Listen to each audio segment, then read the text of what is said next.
7월 3단계 스트레스 DSR 시행을 앞두고 은행권의 가계대출은 물론이고요. DSR 규제가 적용되지 않는 대출 상품으로 수요자들이 눈을 돌리고 있습니다. 이에 금융당국과 은행들은 모니터링을 강화하고 있는데요. 예, 갈수록 늘어가는 이런 가계대출에 금융권에서는 한도 축소나 기준 강화 등으로 대출 수요에 대응에 나서고 있습니다. 지금 현재 어떤 상황인지 풀팩 강현옥 대표 모시고 이야기 나눠보도록 하겠습니다. 어서 오세요. 어서 오십시오. 안녕하세요. 지금 상황부터 한번 설명을 해주시죠. 가계대출이 계속 폭증하고 있다고 하는데 이번 달에만 한 4조 원 더 늘었다고 맞습니다. 들었습니다. 네. 실제 상황 어떤지 좀 설명을 해주시죠. 네, 아시다시피 수도권 집값이 빠르게 오르면서 그에 이제 해당하는 주택담보대출도 급증하면서 전체적인 가계대출 총량도 급증을 했는데요. 여기에 덧붙여져서 이제 7월부터는 스트레스 3단계 DSR이 도입이 되면 지금보다는 대출 한도가 적게 나올 것이다. 그래서 지금 받아두자라는 쏠림 현상과 더불어서 정부가 추경 편성도 했지 않습니까? 그래서 그러한 이제는 인플레이션이 가속화될 수 있다. 내 집값이 오를 것이다라는 기대감까지 모아져서 대출 수요가 폭증했다. 이렇게 보시면 되겠습니다. 그런데 이게 주택담보대출뿐만이 아니라 이제 DSR에 걸리기 때문에 주택담보대출로 인해서 한도가 잘 안 나오시는 분들은 신용대출까지 함께 쓰시려는 분들이 많은데요. 이 신용대출도 굉장히 많이 늘어났습니다.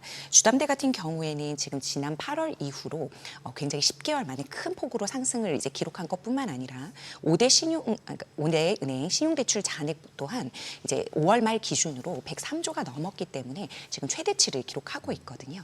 그래서 관계자분들은 이러한 수요 억제책인 이 대출 규제만으로는 이 대출 수요 전체적인 것은 막기가 어렵지 않나 이렇게 보고 있습니다. 그러니까 규제로 이게 대출 수요 잡는 게 쉬운 게 아니네요. 네네. 확실히. 어찌됐건 지금 이 스트레스 DSR 3단계 시행을 앞두고 지금 가계대출이 굉장히 급증하고 있고 과열되는 양상을 나타내다 보니까 이제 금융당국에서 은행권을 긴급 소집해서 네, 그러니까 맞습니다. 비가격적 수단 동원을 압박했다. 네. 말이 어려워요. 비가격적 수단 동원. 이게 뭐예요? 그러니까 이제 저희가 DSR을 구성하는 요소가 금리도 있고 대출 만기를 줄이는 방법도 있고 소득을 좀 낮추는 방법도 있는데 소득은 이제 차주에 해당하는 거고 금리 같은 경우에는 스트레스 가산금리를 줘서 이제 DSR 3단계가 이제 7월부터 시행이 되는 거고요. 그럼 만기 같은 경우에는 대출 만기를 축소를 하게 되면 대출 만기가 늘어났을 때보다 훨씬 대출이 적게 나오는 그러한 이제 한도 축소적인 면이 있습니다. 그래서 이제 가산금리를 계속 올리면서 즉 은행이 이자 장사한다는 그런 비판도 많이 들었기 때문에 이제 더 이상은 가산금리를 올리거나 또는 그렇다고 가계대출 총량 규제가 같이 들어가는데 금리를 한꺼번에 낮추지도 못하는 상황이거든요. 그래서 금리에 있어서는 손을 못 대니까 만기에 있어서 즉 SC제일은행 같은 경우에도 원래 50년 만기까지 나이 제한이 있었긴 했지만 그래도 이제 나갔는데요. 이제는 30년 만기로 제한이 되고 다른 은행들도 마찬가지로 40년 최장 만기였던 상품도 이제 30년으로 줄어드는 등 만기 자체를 줄임으로써 대출 한도를 줄이는 그런 방향으로 가고 있습니다. 이것은 근데 이제 수요 억제책인 이제 차주 DSR을 이제 억제하는 방향이라고 보시면 되는데 네. 추가적으로 이제 은행에 주문한 게 뭐냐면 이제 주택담보대출이 나가는 만큼 자본금을 충당해라. 그래서 지금은 이제 15% 정도로 충당했다면 나가는 만큼 한 25%까지도 늘려서 충당을 하라고 이제 이렇게 이제 권유한 게 있는데요. 이렇게 되면 이것은 차주에게 수요 억제책을 이제 요구하는 것이 아니라 은행 입장에서 알아서 대출이 나가지 못하게끔 네. 심사를 강화한다라든지 왜냐하면 대출이 나가는 만큼 자본을 확충해야 되니까 부담이 있는 거잖아요. 그래서 굉장히 구조적이고 심화적인 그런 규제까지 나갔다 이렇게 보시면 되겠습니다. 결과적으로 금융당국에서 이제 은행을 압박하기 시작한 거고 네. 그런 현상을 유도하는 건데 수요자 입장에서 좀 큰 변화 중에 하나가 대출 모집인을 통한 주택담보대출 취급을 한시적으로 중단하도록 네. 시중은행들이 네. 이렇게 조치가 취해진다는데 사실 수요자 입장에서는 어찌 보면 대출 창구 하나가 막히는 듯한 네, 느낌이 맞습니다. 있거든요. 이 상황도 한번 설명을 해주시고 이게 또 서울이랑 지방은 시행이 좀 다르게 나타난다면서요? 네, 맞습니다. 그러니까 스트레스 DSR 3단계 같은 경우에도 서울 수도권에는 가산금리가 변동형 차주에게는 1.5가 붙지만 지방에는 지금 0.75로 그대로 이제 2단계처럼 붙는 걸로 유예가 됐지 않습니까? 마찬가지로 이렇게 되다 보니까 같은 연봉, 같은 차주의 같은 조건으로 내가 서울 수도권에서 집을 살 때는 대출 한도가 적게 나와서 내 집 마련하기가 힘들어지고 지방은 그에 비해서는 좀 덜 이제 수월해지는 그러한 현상인데 지금 내가 이제 대출을 받으러 갔을 때 내 주거래 은행이라고 해서 대출 한도를 많이 준다라든지 그에 따라서 대출 금리가 낮아진다라든지 하는 보장이 없거든요. 그래서 일부 이제 금융 소비자들은 대출 모집인 즉 대출 상담사 등을 통해서 상담을 받고 나에게 가장 좋은 대출 한도와 금리를 설정해주는 은행을 찾아달라라는 네. 그런 수요가 많았기 때문에 이 대출 모집인을 통한 그런 대출 증가세도 굉장히 가팔랐습니다. 그런데 이렇게 되다 보니까 이제 신한은행 같은 경우에는 7월 모집분 같은 경우에는 아예 대출 모집인을 통한 그런 대출 접수는 받고 있지 않고 농협은행 같은 경우에도 이미 대출 총량을 많이 채웠기 때문에 8월까지는 받고 있지 않거든요. 예. 그러니까 서울 같은 경우 특히 서울 수도권에 내 집 마련을 하시려는 분들이 대출 모집인을 통해서 들어오는 건수는 거의 막혔다고 보시면 되고요. 네. 나머지 은행들은 이제 지금 총량을 좀 보면서 조절하고 있는데 앞으로도 지방 같은 경우에는 주택담보대출 받거나 가계대출 총량에 있어서는 조금 유리한 부분이 있지만 서울 수도권은 좀 어려워지지 않을까 이렇게 바라보고 있습니다. 근데 어떤 그러니까 간편한 방법을 하나 막는 맞습니다. 거잖아요. 네네. 그러다 보니까 드는 생각이 이걸 한시적으로 중단을 시킨다고 해서 네. 실제 주택시장 거래량이나 대출 총량이 줄어들게 될까? 아니면 줄어드는 것까지는 아니더라도 약간 횡보를 할까에 대한 궁금증은 있습니다. 네네. 어떻게 전망하세요? 그러니까 대출 모집인을 통해서 접수되는 건수와 그리고 그 량이 줄어들면 당연히 가계대출 총량에 있어서는 좀 주춤하겠죠. 그 상승 속도 자체가 주춤한 거고. 근데 제가 만약에 네. 이제 대출이 필요한 사람이라고 하면 대출 모집인을 통한 창구가 막혔다라고 하면은 5대 시중은행 제가 다 발품 팔아서 네. 다녀서 그렇죠. 비교해서 어떻게든 받으려고 하는 거 아니에요? 맞아요. 그러니까 금융 소비자분들이 불편이 더 가중될 수도 있습니다. 그러니까요. 네. 그런데 이제 정부 입장에서는 가계대출 총량 규제를 해야 되기 때문에 어쩔 수 없는 고육지책인 것 같고요. 이게 계속적으로 갈지는 한번 지켜보셔야 되고 네. 7, 8월까지는 거의 막는다라고 봤습니다. 네, 그래서 아마 한시적으로는 이렇게 계속 가지 않을까 네, 이렇게 보고 있습니다. 참 이게 나름 편의성 있는 거였는데 이렇게 되면 대출 모집인 일자리가 없어지는 셈이고. 그리고 네. 자칫 잘못하면 수요자 입장에서는 네. 대출 금리가 더 높아지는 그렇죠. 평균적으로 그런 효과까지 있을 것 같아요. 왜냐하면 이미 가계대출 총량을 채운 은행들이 많기 때문에 이제 사실 먼저 받은 자가 임자라는 말이 나올 정도로 예, 그러나 이제 대출 총량이 아시다시피 경제 성장률 범위 내에서만 나가자고 했는데 저희 이제 지금 경기가 너무 안 좋다 보니까 그 경제 성장률 범위도 낮아졌어요. 네. 예. 그러다 보니까 이제 낮춰진 3.8%가 아니라 2%대로 맞춰야 되기 때문에 은행에서도 어쩔 수 없는 선택이긴 하거든요. 그래서 금융 소비자분들의 불편은 좀 더 초래될 수밖에 없다 이렇게 봐야 될 것 같습니다. 참 이 정부 정책이 여러모로 지금 아니면 안 된다라는 생각을 갖게 만드는 지금 당장 은행 가서 어떻게든 대출을 늘려야겠다 이런 생각밖에 안 되는 그러니까 그런 그러다 정책인 보니 것 같아요. 신용대출도 그렇고 카드론도 그렇고 여러 가지 대출들이 한꺼번에 늘어나는 현상이 이제 발생하는 것 같습니다. 자, 이게 은행권 가계대출 관리도 그렇고 지금 결국에는 정부 정책 그런 대출 있잖아요. 네. 디딤돌 같은 거. 맞습니다. 이게 총량 관리가 좀 필요하다라고 생각이 드니까 이제 주택도시보증공사죠. 허그, 네. 무주택 기준 강화한다고 하는데 어떻게 강화되는 거예요? 이게 가계대출 총량 같은 경우에는 이러한 이제 허그 보증인 디딤돌 대출이라든지 신생아 특례 같은 상품도 다 총량에는 들어가거든요. 네. 그런데 여기서 DSR을 보지 않고 정책자금 대출 같은 경우에는 DTI만 보고 대출 한도를 많이 책정해서 나갈 수가 있기 때문에 DTI요? 네, 그러니까 DSR 같은 경우에는 총부채 원리금 상환이라고 해서 네. 그 차주가 가지고 있는 모든 원리금을 연봉으로 나눈 비율이 1금융권에서는 40%를 넘을 수가 없고 2금융권은 50%를 넘을 수 없는 등의 굉장히 촘촘한 규제인데요. DTI 같은 경우에는 차주의 이자 상환 능력을 본다고 생각하시면 돼요. 아, 원금 말고 네, 이자만. 원리금 상환 능력이 아니라 차주의 이자 상환 능력만 보기 때문에 다소 부담이 덜한 제도거든요. 그래서 DSR을 봤을 때보다 DTI를 봤을 때가 같은 연봉 같은 차주의 조건에 의해서 이제 은행에서는 대출이 안 나오지만 정책자금 대출을 받으면 신용대출이 다소 있다 하더라도 부채가 다소 있다 하더라도 대출을 받을 수 있는 그런 상황이기 때문에 가계대출 총량 규모를 늘리는 효과가 있거든요. 그러니까 이거를 가계대출 총량 규제에 있는 이 정부의 입장에서는 그냥 내버려 둘 수만은 없고 지켜볼 수만은 없는 거예요. 그래서 이제 작년에 그래서 디딤돌 대출에 대한 제한 사항이 들어왔었죠. 12월에 이제 기억하실지 모르겠는데 디딤돌 대출을 받고는 서울 수도권에서 집을 살 때는 반공제를 무조건 해야 하고 그다음에 하반기부터 신축 아파트 잔금 대출로는 이 디딤돌 대출을 사용하지 못하게 되어 있습니다. 예. 근데 이제는 이렇게 DTI를 보는 것을 넘어서 이제는 정책자금 대출도 DSR을 보는 걸로 가야 하지 않나 이런 목소리들이 들리고요. 허그 같은 경우에도 그리고 무주택을 이제 심사하는 조건도 굉장히 까다롭게 봐서 원래 이제 60세 이상 고령층 같은 경우에는 주택수가 어떻게 되든지 간에 무주택으로 봐주는 조건이 있었다면 네. 이제는 그것이 65세 이상으로 1주택 이상으로 좀 무주택 제한 기준도 조금 강화되었다 이렇게 보시면 될 것 같고요.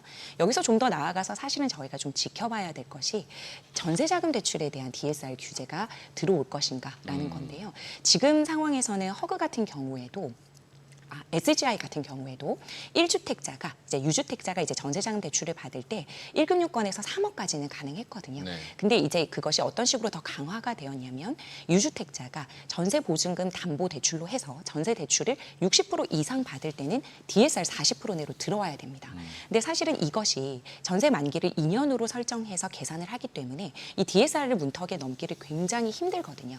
그래서 전세 대출을 유주택자가 60% 이상 받기에는 거의 이제 불가능하다 이렇게 보시면 되기 때문에 본격적으로 전세자금 대출 받을 때는 DSR이 들어왔다 이렇게 보시면 되는데 이것이 하반기로 갔을 때 무주택자에게도 그대로 적용될지는 한번 지켜보셔야 될 것 같습니다. 예. 참 이렇게 조건도 까다로워지고 창구도 일부는 막히게 되고 하다 네. 보니까 대출도 풍선 효과라고 해야 될까요? 맞아요. 이제 네. 다른 대출로 이제 눈 돌리기 시작하는데 이런 규제에서 좀 벗어날 수 있는 게 예금담보대출도 있고 맞습니다. 그리고 잠시 후에 보험약관대출도 네. 얘기는 해보도록 할 텐데 일단 예금담보대출부터 한번 여쭤보겠습니다. 네. 이게 그러면 어떤 현상과 그리고 얼마나 예금담보대출이 늘어나는지도 궁금하지만 네. 또 한 가지는 정부에서 가계대출 총량을 줄이기 위해서 지금 건전성까지 키우라고 하는 마당인데 네. 예금담보대출이 늘어나면 네. 그 효과도 상쇄될 뿐더러 네. 오히려 좀 큰 그림에서 금융 안정성까지 떨어지는 건 아닌가? 이런 걱정도 좀 있거든요. 네네. 어떻게 보십니까? 이거는 사실은 이제 가계대출 총량 규제 플러스 스트레스 DSR 효과 때문이라고 보시면 되는데요. 이 예적금 담보대출이라든지 또는 청약 담보대출, 보험 약관대출 같은 경우에는 지금 DSR이 미적용되는 예외 상품으로 빠져 있습니다. 그렇기 때문에 DSR의 문턱을 넘지 못하는 분들이 단기적으로 대출을 받기 가장 손쉬운 상품이 예적금 담보대출, 그리고 카드론, 그리고 보험 약관 대출이 되는 거죠. 그래서 이 DSR의 문턱이 굉장히 높아지고 이제는 내 소득 대비해서는 내가 원하는 대출 한도가 다 나오지 못한다라고 생각하는 차주분들의 수요가 몰려서 지금 이러한 예담대도 늘어나고 보험 약관 대출도 늘어난다 이렇게 보시면 되고요. 이러한 것들이 사실은 지금 보험 약관 대출 같은 경우에는 원래 보험금의 90% 이상도 대출을 해주는 곳이 많았는데 지금 이렇게 가계대출 총량이 늘어나다 보니까 이 대출 한도도 한 30%에서 50% 정도로 낮아졌어요. 그래서 이제는 보험 약관 대출을 받고도 이제 단기적으로 수요를 가져오시려는 분들이 좀 대출받기 어려워졌다 이렇게 보시면 될 것 같습니다. 보험약관 대출도 지금 발빠르게 대출 받기가 쉽지 않게 지금 네. 보험사들이 문턱을 높인 거라는 거네요. 왜냐하면 전부 다 모든 대출이 다 DSR 규제 그리고 네. 가계대출 총량 규제에 들어가기 때문에 어쩔 수 없습니다. 네. 참 근데 보험약관 대출 얘기를 해주신 김에 그러면 네. 이것도 제가 궁금했던 것이 사실 평시에는 보험약관 대출이 늘어난다고 하면 이거 불황형 대출이라고 해서 네. 경제가 진짜 힘들 때 늘어난다고들 얘기하는데 네. 이거는 내 집 마련을 우회하다 보니까 결국 이렇게까지 간 거잖아요. 네네. 근데 그 역시 성격은 변하지 않기 때문에 취약계층이나 네. 저신용자 같은 경우에는 이쪽으로 몰릴 수밖에 없지 않을까라는 생각도 드는데 네. 여기에 대한 부작용도 있지 않을까요? 네, 근데 지금 이제 보험약관 대출이 사실은 어떠한 식으로 무엇 때문에 이제 대출을 나가는지는 세부적으로 차주분들에게 이제 세세히 물어보지 않고 사실은 은행 입장에서는 차주의 조건이 되면 대출이 나가기 때문에 왜 이렇게 받으셨습니까라고 물으면서 나가진 않거든요. 그럼에도 불구하고 지금 경기가 좋지 않기 때문에 이러한 보험약관 대출도 그렇게 경기 부진에 의해서 나가는 그런 수요도 한꺼번에 몰렸다고 생각을 하고요. 제가 생각했을 때는 아까 말씀드린 대로 이 가계대출 총량 규제 플러스 DSR을 우회하려는 그런 움직임의 일환으로 이런 보험약관 대출의 수요가 좀 늘지 않았나 이렇게 보고 있습니다. 그 말인즉슨 내 집 마련이라든지 갈아타기 수요는 여전한데 이렇게 가계대출을 이제 억제하는 그런 수요 억제책만으로는 이 사람들의 수요 억제, 그러니까 즉 내 집 마련의 수요와 그다음에 갈아타기 수요를 이제 계속 지속하는, 그러니까 뭐랄까요, 억제하기에는 한계가 있지 않을까. 네, 이런 생각이 듭니다. 왜냐하면 누구나 내 집 마련을 하고 싶고 그다음에 살고 싶어 하는 곳에 대한 갈아타기 수요는 여전히 있는데 그곳을 가계대출 규제만으로 수요 억제책만으로 누르는 것은 부동산 시장 안정화나 또는 부동산 시장을 이제 그 가격을 낮추는 그런 움직임은 조금 어느 정도는 효과를 보이다가 결과적으로는 공급이라든지 전세가율이라든지 여러 가지 부동산 시장 상황 등에 따라서 충분히 변화 가능한 부분이지 않을까 이렇게 보고 있습니다. 지금 이제 또 아무래도 급하면 사람이 또 카드로 대출받는 경우가 네. 많잖아요. 이게 대표적으로 장기 카드 대출, 단기 카드 대출, 일명 장기 카드 대출은 이제 카드론이고 네. 단기 카드 대출은 이제 현금 서비스. 네. 그럼 지금 이제 카드론, 장기 카드 대출은 이제 DSR 적용을 받는다라는 네, 거고 맞습니다.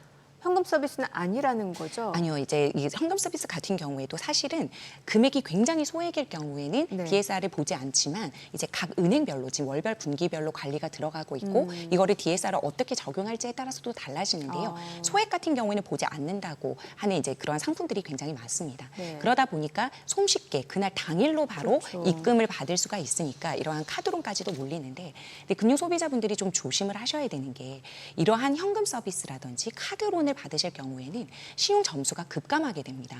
지금과 같은 이런 금융 자본주의 시대에서는 신용 점수가 어느 정도 되지 않으면 내가 원할 때 대출을 받지 못할 뿐만 아니라 받고 있는 대출들도 연장이 안 될 수도 있거든요. 여러 가지로 불이익이 있고 신용 불이행 차주로 등록이 될 수도 있기 때문에 이렇게 손쉽게 받을 수 있다고 해서 함부로 카드론이나 현금 서비스 같은 것을 이제 남용하지는 않으셨으면 좋겠습니다. 근데 이제 좀 근원적인 얘기일 수도 있는데 네. 이번 새 정부 출범 들면서 부동산 문제를 규제를 통해서 잡겠다고는 안 했거든요. 네. 그렇게는 하지 않겠다고 했는데 사실 수요자 입장에서 봤을 땐 지금까지 말한 게 다 규제 네, 같은 맞습니다. 느낌이 있습니다. 네. 그러면 이렇게까지 했을 때 집값을 잡는 효과가 있을까? 정책적인 실효에 대해서는 어떻게 평가하십니까? 개인적으로 수요 억제책만으로는 집값을 잡는 데는 분명히 한계가 있다고 생각을 합니다. 정부에서는 세금으로는 규제하지 않겠다라고 했기 때문에 그러나 아시다시피 서울 수도권을 중심으로 계속 신고가가 경신되어 가는 강남 3구나 규제 지역이 있지 않습니까? 그리고 그로 인해서 이제 이러한 불장이 이제 열기가 온기로 퍼져가면서 경기도 전역까지 지금 번져나가고 있는 상황이기 때문에 당국에서는 지켜만 보지는 못할 거예요. 그러면 공급, 즉 재건축이나 재개발을 좀 활성화시킨다라든지 또는 공공임대라든지 이런 공공주택의 그런 공급 속도를 빨리 내지 않는 이상 이러한 단기적으로 과열된 부동산 시장을 급격하게 줄이기에는 대출만한 카드가 없는 거예요. 그래서 이러한 대출 규제 카드는 어쩔 수 없는 선택이기도 할 거고 오히려 지금 한국은행 기준금리 인하가 7월 10일에 예정되어 있거든요. 근데 얼마 전에 한국은행 총장이 이제 그 회의를 했지 않습니까? 네. 거기서도 한국은행 기준금리 인하 기조는 계속 가져갈 텐데 그렇게 될 때 거시 건전성 강화도 같이 가져가야 된다. 이 말인즉슨 금융 당국에서 가계대출 규제도 함께 포함을 해서 금리 인하의 효과가 신규 차주 유입이라든지 부동산 시장의 안정화를 흐트러뜨리지 않도록 조심해 달라는 그런 경고성 규제이기도 하거든요. 그래서 앞으로 가계대출 규제는 더하면 더할지 지금보다 덜하지는 않을 것 같습니다. 그래서 제 생각에는 한국은행 기준금리 인하 전후로 해서 경고성 대출 규제, 즉 LTV 비율을 낮춘다든지 규제 지역을 늘린다든지 또는 DSR 비율을 낮춘다든지 하는 지금보다는 좀 더 강화된 대출 규제가 더 들어갈 수도 있을 것 같고 이것이 반드시 집값을 잡지는 못하겠지만 단기적으로 부동산 열기를 식히는 데는 어느 정도 효과가 있지 않을까 이렇게 보고 있습니다. 지금 뭐 계속해서 뉴스를 통해서 이제 7월부터 스트레스 DSR 3단계 도입된다라고 하는데 이 스트레스 DSR 3단계에 대해서 좀 일목요연하게 저희가 네. 좀 알아볼 필요가 있을 것 같아요. 어떻게 바뀌는 건지. 스트레스 DSR 3단계 같은 네. 경우에는 변동형 차주에게 사실은 적용되는 개념인데요. 저희가 은행권에 가서 대출을 받게 되면 주택담보대출을 받게 되면 변동형을 선택할 수도 있고 그다음에 고정형을 선택할 네. 수도 있지 않습니까? 근데 이 고정형 상품 중에는 혼합형이 있고 주기형이 있습니다. 결과적으로 변동형 상품에 서울 수도권에서 내 집 마련을 할 때 1.5%의 가산금리를 붙여서 대출 한도를 낮추겠다라는 건데 이게 실질 금리가 올라가는 건 아니에요. 예를 들어서 4%로 대출을 받으실 분이 일단은 대출 한도를 계산을 할 때는 5.5%로 계산을 해서 대출 한도를 낮춘 다음에 그 실제로는 실질 금리가 4%로 해서 대출이 나가는 네. 거거든요. 근데 사실상으로는 이 변동형에 대해서는 대출 한도가 좀 많이 줄어들지만 즉 예를 들어 연봉 1억 원이신 분이 다른 대출이 하나도 없을 때 30년 원리금 상환으로 4%의 대출을 빌릴 때 변동형으로 하게 되면 6배 정도가 나오지 못합니다. 네. 그런데 혼합 혼합형이나 주기형으로 하게 되면 6배 이상의 대출을 받을 수가 있거든요, 여전히. 그래서 은행 자율적으로 아까 말씀드린 대로 만기를 줄인다든지 또는 우대금리를 덜 준다든지 하는 방향으로 이 대출 한도를 한꺼번에 낮추려는 네. 그런 움직임이 같이 들어가고 있습니다. 그래서 금융 소비자분들 입장에서는 내가 대출 한도를 많이 설정해야 된다라고 하면 여전히 주기형 상품이 좋고요. 이 주기형 상품이나 혼합형 상품이 변동형 상품보다 지금 금리적인 메리트도 있는 경우가 많거든요. 그래서 금리도 낮고 대출 한도도 많다면 금융 소비자 입장에서는 이 스트레스 DSR 3단계가 되더라도 주기형과 변동형이 아닌 혼합형 상품에 대한 수요가 더 많지 않을까 이렇게 예상을 해봅니다. 네. 들어도 어려운데 대출 아니, 모집인까지 그러니까요. 안 된다고 하니까 이제 네. 더 스트레스 받으실 것 같습니다. 머리가 아파요, 참. 약간. 예. 네. 어쨌거나 이런 정책들이 발표가 됐고 이제 이거래일 후면 시행이 되는 거기 때문에 부디 좀 긍정적인 효과가 있었으면 하는데 여기에 대한 풍선 효과랄지 부작용들은 저희가 이 시간 통해서 계속 한번 팔로우업은 해야 될 것 같습니다. 네, 특히나 이게 취약계층은 자금 접근성이 좀 떨어지다 보니까 이게 잘못하면은 경기 위축까지도 이어질 수 맞습니다. 있기 때문에 네. 이런 부분은 좀 정교하게 보완책이 필요하지 않을까 싶거든요. 네, 맞습니다. 예. 네. 그러한 보완책이 좀 나와야 될 것 같고요. 지금 이재명 정부가 추진하는 배드뱅크 같은 경우에도 이제 채권을 이제 가지고 와서 배드뱅크를 설립을 해서 이제 채권 추심하고 그다음에 일괄 탕감하는 그런 방향으로도 가지 않습니까? 그러니까 결과적으로는 저소득층이나 취약계층을 도와주겠다는 그런 취지인데요. 열심히 상환한 그런 차주들에게 불이익이 가지 그렇죠. 않도록 그런 면밀한 검토도 필요하고 여러 가지로 지금 가계대출 규제라든지 그 정부가 이제 바라보는 그런 상황들이 있을 겁니다. 그래서 가계대출 총량 규제에만 너무 이제 초점을 두지 마시고 이런 금융 소비자들의 편의성도 함께 이제 돌보아 주시면 너무 좋을 것 같습니다. 네, 오늘 내용 여기까지 듣겠습니다. 내용 잘 들었습니다. 고맙습니다. 감사합니다.